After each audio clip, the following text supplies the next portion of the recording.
85ની સાલથી નોકરીમાં અમે રહેલા છે. અમે 2017માં હું રિટાયર થઈ. અમારી કને કોઈ કમાનારું નહીં. મારા છોકરા મરી ગયા છે ત્રણેય. કોઈ નહીં, હું નિરાધાર જેવી છું. મારું કોઈ નહીં. હું સાહેબ પડેકીઓ લઈને બેસું છું તો સુધરેવાળા આવ્યો છે તો પડેકા ઉઠાવીને લઈ જાય છે લરી. તો મારે ખાવાનું શું નિરાધારને? કોણ મને એક દાડો કોઈ ખવડાવે? રોજ મને કોણ ખવડાવે? આ આસાના મારે હું કામ કરું, પણ સાહેબ શું કામ કરું? મારા બે પગે કાચેલો જતી રહી છે.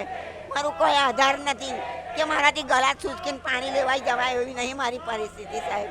તો મને 85ની સાલથી કરી, 2017માં રિટાયર થઈ. મને 70માં બે ઓછા જ.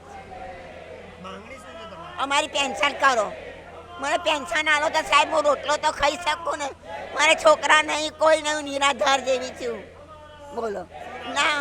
રંજનબેન ભગવાન દાસ રાઠોડ, તમારે ના કરવું હોય ને અમને આશા ના આલવી હોય તો પછી અમને ઝેર આપી દો, તમે પી લઈએ. હવે અમે બહુ કંટાળી ગયા. આજુબાજુવાળા અમારું કેટલું પૂરું કરે બોલો. કે મારે રોજ માંડવા વાડકો લઈને બેવું પડે તોય 5-10 રૂપિયા નહીં આવતા. કેવી રીતે અમારે જીવવાનું બતાવો. હવે દયા કરીને અમારું એટલું કરી આલો તો સાહેબ તમારી મહેરબાની.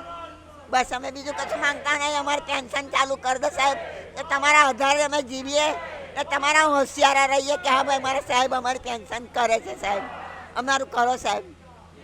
બીજી વિનંતી નહીં કરી, તમને હાથ જોડીને કરું છું કે હવે અમારું કોઈ નથી. બોલો.